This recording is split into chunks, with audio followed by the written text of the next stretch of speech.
Good evening, YouTubers. Welcome back in to another edition of Astros Recap. David Artis here to break things down for you. Another week in the books. Astros looking a little better now. 2 games with Colorado on Tuesday, Wednesday.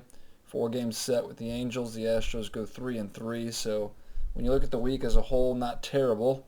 Although when you compare it to the 2 prior weeks, it's actually a bit better than what they had been doing. I think when they go let me just go straight to the phone here because I want to make sure I get this out of the way. Obviously, the first week I got on, they were 4-0. But they were 2-5, I believe. Or, hold on, they were 2-3 the second week. And the third week I got on, they were 1-5. So 2-5, 1-5. Or 2-3, 1-5. So yeah, 3-3 has been better than the last few weeks when I look at things like that. Obviously, they lost both games in Colorado. That was sort of the worst of the worst. I mean, you got swept by Detroit. Detroit went on to lose like 5-6 straight games after they left town, basically. Colorado, the worst team in all of baseball. You lost both there. So the Astros were at 7-10 at that point. Sounds right, 7-10, yeah. And obviously that's not terrible, but you got to get things going here because Oakland couldn't lose. I mean, at the end of the Colorado series, they had won 11 in a row, so it was like, so we were like 3.5 back or whatever, and you didn't want to fall anymore. Obviously, it's early, it's April, and the way I see things, the Astros just stick around 500 if they're a game either way here and there by the end of April. It's not a big deal. I mean, you got the full season this year. You didn't have that last year, but you got it this year. So if you can hang around, get your players back, get them healthy. Talked about health going into the year being a big thing this year for the Astros just because they don't have the depth that they had in past years. Obviously, Paredes going on the IL first. Again, he was struggling in his 3 appearances. Then Blake Taylor goes on the IL. No real updates on either of those 2. And then you get all 5 with the whole safety protocol, contact tracing type issue. And you got 4 of the 5 back. Altuve, one of those guys that has yet to come back, but we should be getting him back. Probably not tomorrow, but I would assume Tuesday. There is a chance he is back in the lineup tomorrow, but apparently, now that we know more, he was the one that actually had COVID-19. So the other people, Jordan, Martin Maldonado, Rabel Garcia, and Alex Bregman, the other 4, I guess, were just in contact with him. But Altuve's better. I mean, he's back to practicing, doing a bunch of stuff. They're just trying to get him back sort of in shape. But he should be back shortly. When they get him back, obviously, things will hopefully round into form. I mean, the offense did better this week, and the offense, I think, the Astros and their issues, and I got on last week, and it was a long podcast, and I talked about the issues they had. I think, obviously, the bullpen being a major issue, but the offense couldn't hit either. So the multiple issues, I think the offense was sort of the priority. If we can get out there and start mashing the way our hitters can, it'll take a lot of the pressure off the bullpen. That was sort of my philosophy. Obviously, the bullpen's not good. And when you get into close games, late innings, I'm not going to have a lot of faith until we find a few guys. Well, there is a few guys that, Stanek and Presley, but who else? And there's not a lot of options out there to go with. So we'll talk about Kent Emanuel here in a minute. Odorizzi, obviously. We'll have to wait on an update for him. I haven't heard anything yet, but just to sort of start with the Colorado series, obviously off day Monday, they go in Tuesday. Yeah, try not to blame Dusty Baker. I was criticizing him last week, if I remember correctly, rightfully so, with some of the decisions he makes or he's made. And I try to be easy. Obviously, with the bullpen and the way it is, unless you have Stanek and Presley, rested and ready to go, your options are limited. There's not a lot of guys you can go to. I came on here and said, listen, I'm not pitching I'm not pitching Brooks Raley. I'm not pitching Joe Smith, and I'm not pitching Brian Abreu. I'd go with the other guys in that bullpen and see what they have. People like Brandon Belak, Peter Solomon was up, Navaldo Rodriguez. I was saying let's try those guys because they haven't failed yet, but the others have. So let's see what we got there. But anyway, go back to the phone here. Obviously, they lose on Monday. They've been getting leads, even with the not being able to score. I feel like they've been able to get one-run leads, and this was again the case here on Tuesday as they led this game 1-0 very shortly. I don't know why Dusty decided to do this, but he takes. McCullers was going to start this game. Obviously, he was dealing with the whole Johnson & Johnson, the side effects. He was sick, so whether he could have pitched here or not, I mean, I'm not going to get into it, obviously, but it's Colorado. Who wants to pitch in Colorado? So, and Lance McCullers, of course, is sassy, so. But Luis Garcia got the start. He was great. 5 2/3, 3 hits. He comes out with 2 outs in the 6th inning. After he had hit a batter, I get that. He'd walked a few guys, struck out 6. But he had 1 out to get, and Dusty comes in, and you take him out to bring in Brian Abreu, who is not good. I mean, there's no two ways about it. He's not good. And so you put Abreu in, and he promptly gives up a double and gives up the 2 runners on base, and the Astros, just like that, are down. So that wasn't a good decision. Garcia deserved the chance. He was only at 84 pitches. I mean, I just don't understand the decision making. I mean, if you're bringing in somebody that you trust to get the final out of the inning, that's a different story. But you brought in Brian Abreu, of all people, who his last 3, now 4 outings has given up runs. So that wasn't the right decision. Sorry, but Garcia deserved the chance to get out of that inning. And it's not like he was laboring or anything. He had 84 pitches. So that was a bad decision. The ball hit to center. Miles Straw didn't really play it that well. It wasn't an easy catch, but, when you see George Springer and Jake Marisnick and your other people in center field previous years make all these catches, Miles Straw sort of had that play in Seattle where he sort of misplayed a fly ball.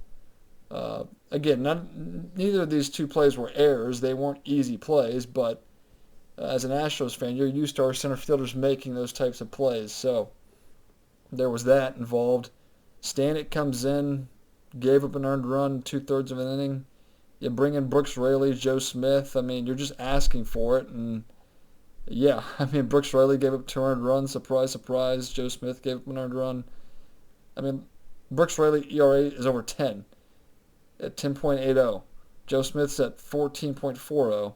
Stanek is still below 3. Abreu's getting up there. He's almost at 5. But Garcia, he's been fine. Obviously, this was sort of a spot start. They've used him out of the bullpen. Now they brought Javier back up. Got Odorizzi in the rotation, so there's that. But we end up losing a game 6-2 because the bullpen came in and have done exactly what they had been doing. Giving up runs and making it impossible almost for offense to come back because you let the other team sort of break it open. They lose that Wednesday.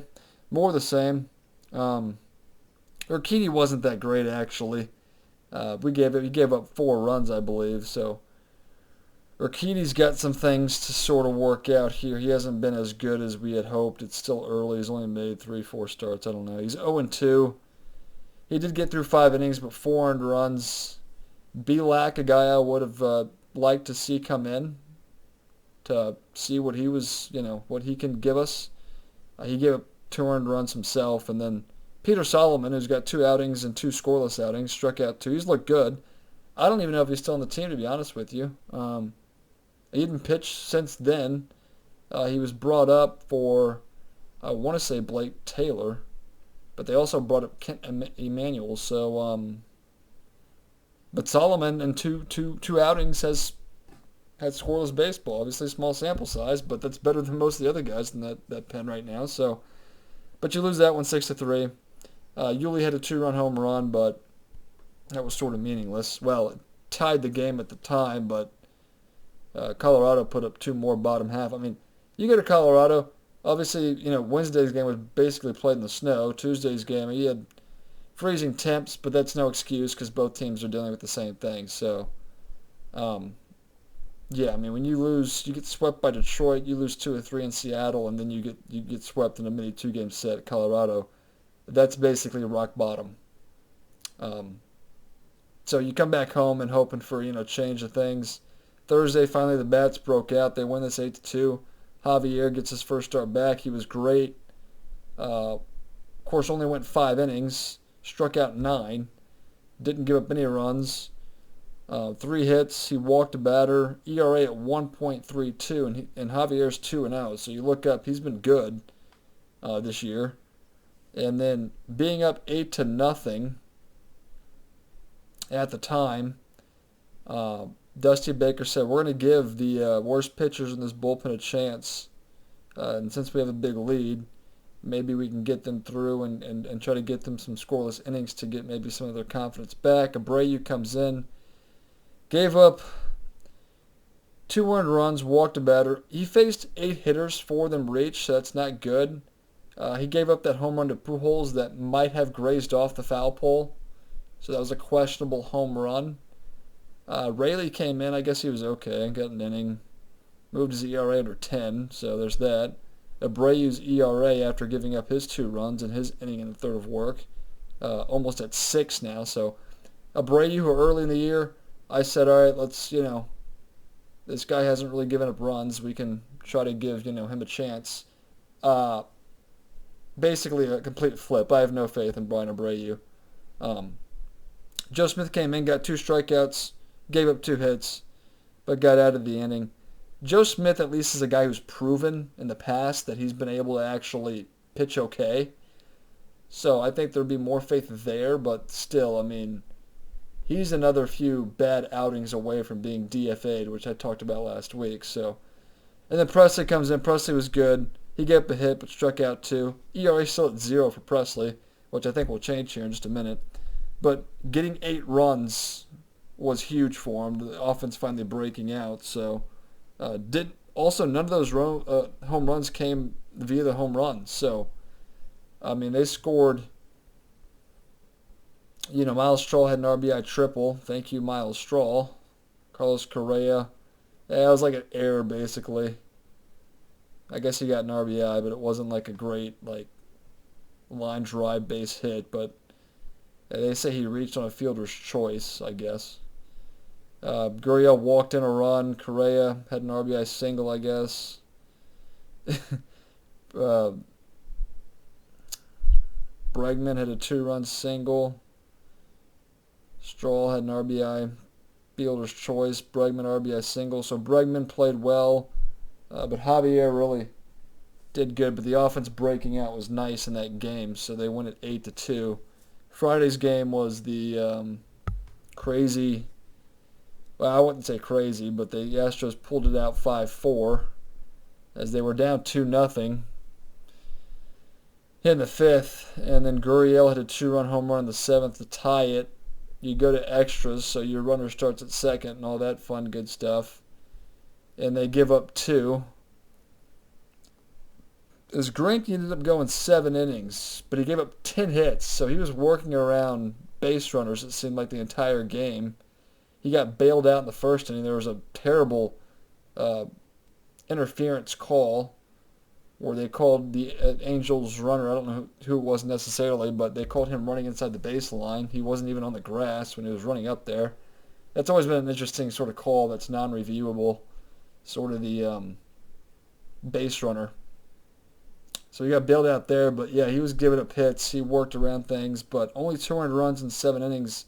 You'll take that. ERA at 2.76, so still very respectable there. Stanek 8, Presley 9th. That's the way it should be every time. I don't care how many days they pitch in a row. It should be Stanek in the 8th, Presley in the 9th, in any close game. And when it's tied the way it was, Stanek, 1 inning, 2 strikeouts, no walks, no hits. Great. Presley gives up his first run of the season. Of course, he got through the 9th. But he came back out for the 10th, which was actually the right decision. I don't care who or how many pitches he's thrown. I'd rather have Presley. That's a guy you're going to ride or die with, okay? That's just the way it is. And in the top half of the 10th, he gave up, 2 runs. One was earned. He struck out all 3 in the inning, walked a batter.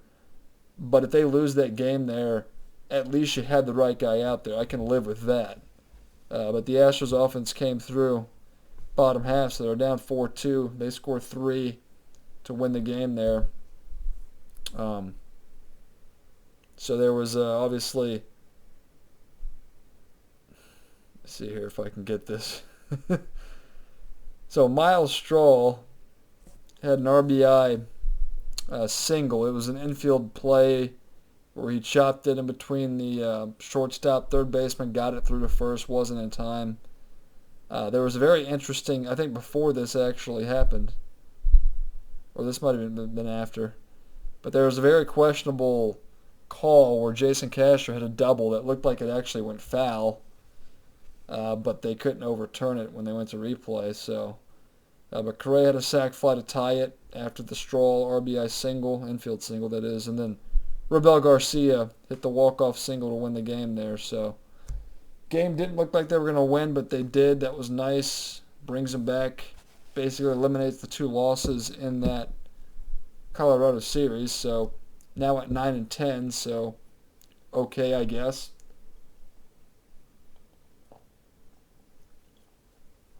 You go into Saturday. This was the Odorizzi start, who recorded 1 out, and then he was pulled. Apparently, left the game with like a right forearm tightness, I think is what they were saying. So there's no word on him yet, or I haven't seen it yet. So at least it's not like a major injury. Hopefully it's just tightness, and he'll get that stretched out and be ready to go. If they have to push him back a few days, that's fine. But again, I have no update on him yet. So, but 1 out, and then Kent Emanuel, guy they brought up. Big story with him. Apparently he was suspended for PED use, which he thought was totally bogus or whatever it was, and he wears the number 0 because he thinks that's the amount of games he should have been suspended for. So, but he goes 8 2/3 out of the bullpen. So we didn't burn out the bullpen in this game. He closed. He went 8 2/3, and he gave up. Let's see here. We got to find this game here. Offense broke out again, 16 runs, so not a whole lot there, but I think the story really was the pitching. Emanuel going 8 2/3, 5 runs, 2 earned runs, struck out 5, didn't walk anybody. But that's a guy, left-hander in the bullpen, that's better than Blake Taylor and Brooks Raley for sure. Of course, Blake Taylor's on the IL right now, so don't have him to worry about, but he's hasn't been good. So, no updates on them, but Emanuel might be a weapon in this bullpen as a lefty. So we'll have to wait and see. But again, my feelings of the bullpen really hasn't changed. But they do win that game 16-2. If you want me to give you a quick score update, this might take a while. Home runs by Correa, Bregman. Tucker hit a meaningless home run when the game was out of reach. So I don't give him credit for scoring a meaningless home run. The Correa homered. Alvarez had an RBI single. Yuli Gurriel grounded into a double play, which scored a run, so you don't get the RBI there, but that was 3. Bregman had a 3-run shot. Castro RBI single. Bregman, fielder's choice RBI. Yuli 2-run single. Alvarez, bases clearing triple. Kyle Tucker's 2-run home run. That was meaningless at that point. And then Castro had an RBI double. For all 16 runs there. So, yeah, that was an offensive outburst. And I think Tucker's home run came on. They had a position player pitching. So that's even more of a cause to say how meaningless it actually was. So, yeah, Tucker's just, he just absolutely just... When Tucker struggles, it's more frustrating, I feel like, for him than other people. Because you look at that swing, and I've said this many times on this podcast, his swing, way, way too long. Way too long of a swing. It just sort of, I don't know. I do not know, but I cannot stand Kyle Tucker right now. He just absolutely is abysmal at the plate. Today they lose. I actually missed all of Saturday's game. I was broadcasting in San Jacinto, so I really didn't have a way to watch it. I was keeping track on my phone as I was broadcasting, but yeah, I did see the highlights and everything and all that. Today, obviously, they fall behind 2-0. McCullers was pitching pretty well. Ran into trouble 5th inning. This is classic Lance McCullers, so pitch count actually looked okay after 4 innings, I think. But, I mean, you look at the line, and this is who he is. He'll get you 5-6 innings. He'll give up a few runs. Of course, he's going to walk his hitters because he's wild. He's not, he can't, he loses command all the time, every start, just expect it. 2 earned runs, obviously. Now, the 2 runs he gave up was sort of, it was runners on second and third. I think David Fletcher grounded one up the first base line. Slowly hit, ground ball, ended up hitting the bag, and then it was sort of misplayed. I mean, obviously when it hits the bag, it's a fair ball, and you have no idea where the ball's going to go. That scored 2 runs, so those were a little fluky. But, again, Garcia comes in. Garcia actually got the loss because Gurriel, like on Friday, hit a 2-run home run to tie it up.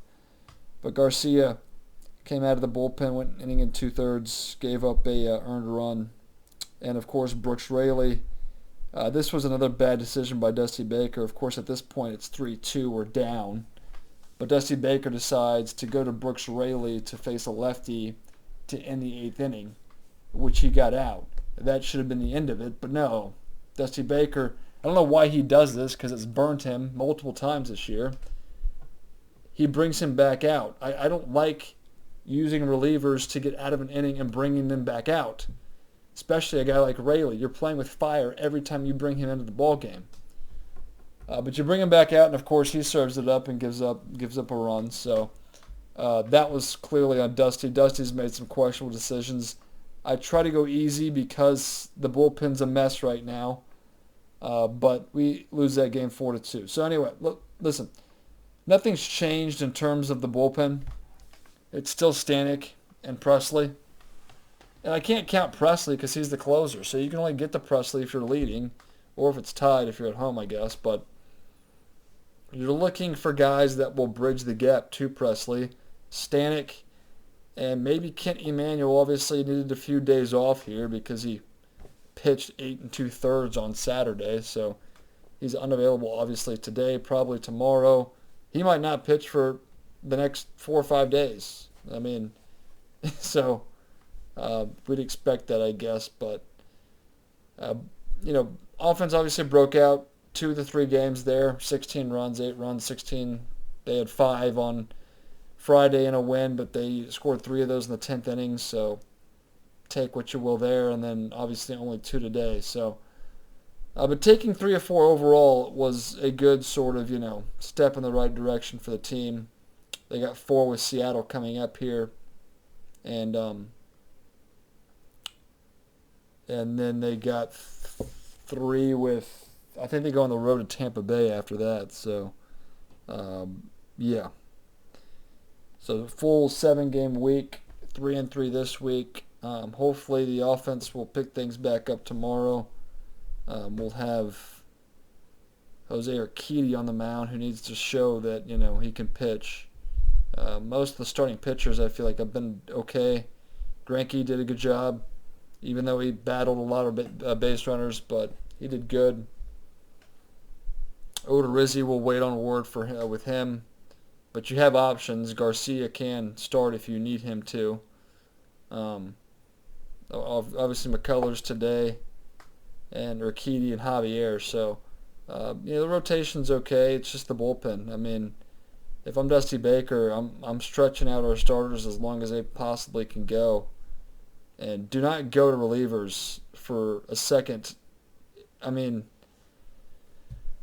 this might be an interesting year with if our bullpen can't get consistent and get outs. I don't know. It's going to be